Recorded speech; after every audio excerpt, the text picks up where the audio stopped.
दास प्रभु दीन बंधु हरि, कारण रहित दयाल। तुलसीदास सठते ही भजू, छाड़ी कपट जंजाल। जय जय सिया राम। प्रिय भक्तजन, भ्रमर के झरोखा में आपका स्वागत है। पिछले अंक में आपने देखा प्रभु श्री रामचंद्र जी ऐसे दीन बंधु और बिना ही कारण दया करने वाले हैं। तुलसीदास जी कहते हैं, हे सठ मन तू कपट जंजाल छोड़कर उन्हीं का भजन कर। चले राम लक्ष्मण मुनि संगा, गए जहाँ जग पावनी गंगा। गादि सुनु सब कथा सुनाई, जय प्रकार सुर सरी मही आई।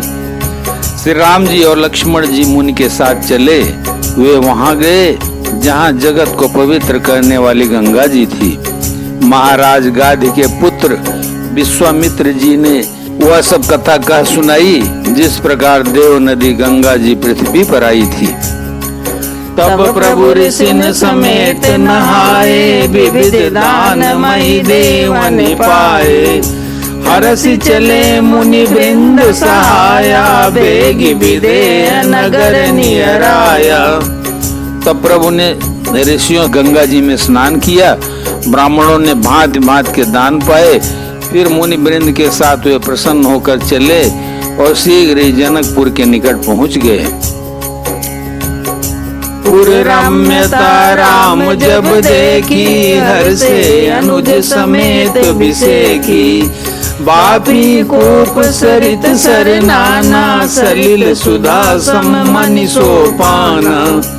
श्री राम जी ने जब जनकपुर की शोभा देखी, तब वे छोटे भाई लक्ष्मण सहित अत्यंत हर्षित हुए। वहाँ अनेकों बावलियां, कुएं, नदी और तालाब हैं, जिनमें अमृत के समान जल हैं और मड़ियों की सीढ़ियां बनी हुई हैं। गुंजत मंजुमत रस भृंगा, कूजत कल बहु बरन विहंगा। बरन बरन बिकसे बन जाता, त्रिविध समीर सदा सुख दाता।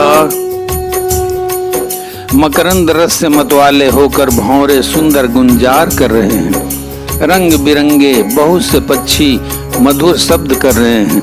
रंग रंग के कमल खिले हैं। सदा सब ऋतुओं में सुख देने वाला शीतल मंद सुगंध पवन बह रहा है। सुमन बाटिका बाग बन, विपुल विहंग निवास। फूलत फलत सुपल्लवत, सोहत पुर चौपास। पुष्प वाटिका, फुलवारी, बाग और वन, जिनमें बहुत से पक्षियों का निवास है। फूलते फलते और सुंदर पत्तों से लदे हुए नगर के चारों ओर सुशोभित हैं।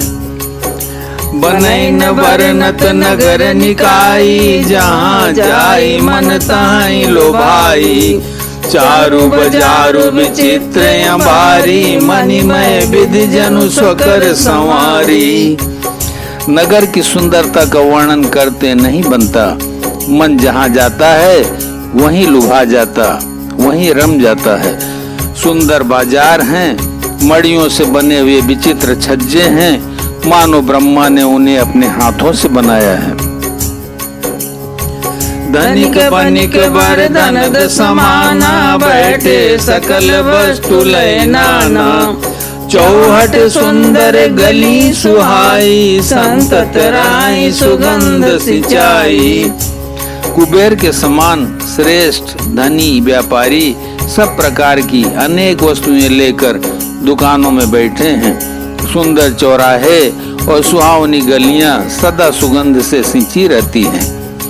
मंगलमय मंदिर सबके रे, चित्रित जनुरति नाथ चितेरे।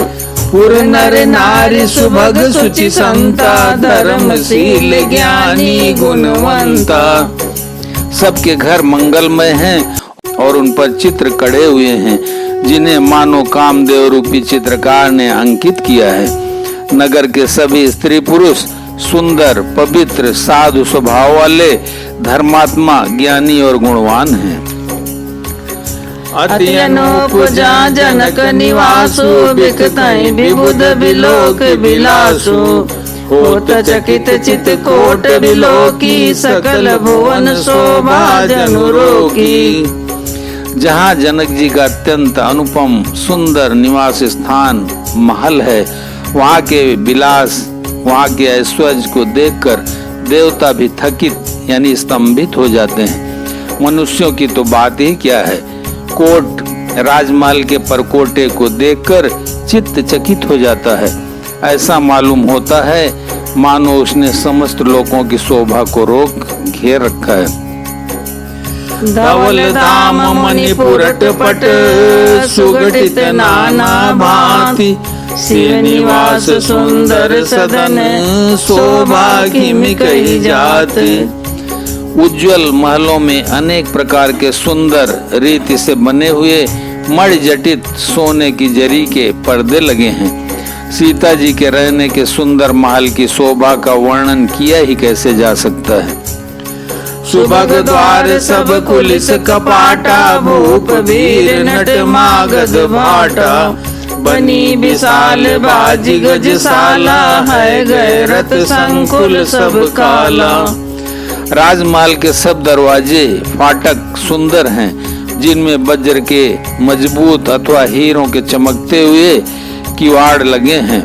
वहाँ मातहत राजाओं, नटों, मागधों और भाटों की भीड़ लगी रहती है। घोड़ों और हाथियों के लिए बहुत बड़ी बड़ी घुड़सालें और गजशालाएं, फील खाने बनी हुई हैं, जो सब समय घोड़े, हाथी और रथों से भरी रहती हैं।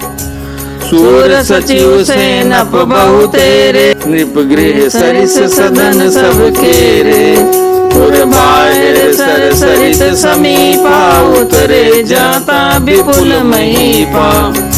बहुत से सूरवीर मंत्री और सेनापति हैं, उन सब के घर भी राजमहल सरीखे ही हैं। नगर के बाहर तालाब और नदी के निकट जहाँ तहाँ बहुत से राजा लोग उतरे हुए डेरा डाले हुए हैं।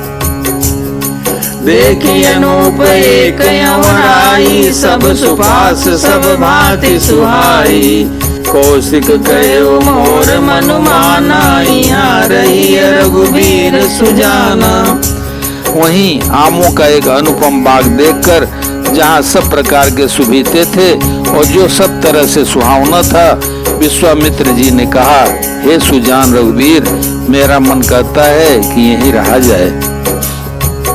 भले ही नाथ कई कृपा निकेता उतरे मुनि वृंद समेता विश्वामित्र महामुनि आए समाचार मिथिला पति पाए।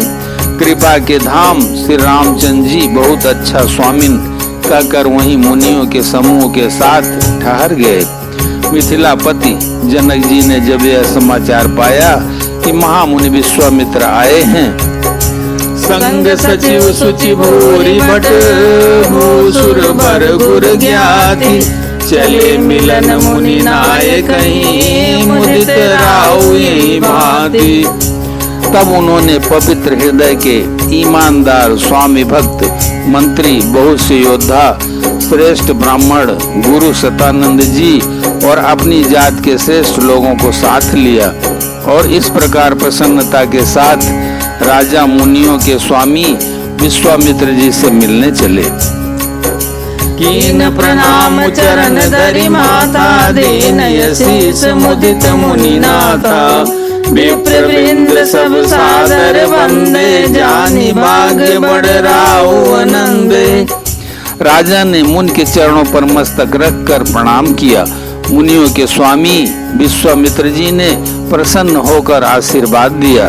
फिर सारी ब्राह्मण मंडली को आदर सहित प्रणाम किया और अपना बड़ा भाग्य जानकर राजा आनंदित हुए। बोलो सियावर रामचंद्र की जय, उमापति महादेव की जय, पवन सुत हनुमान की जय।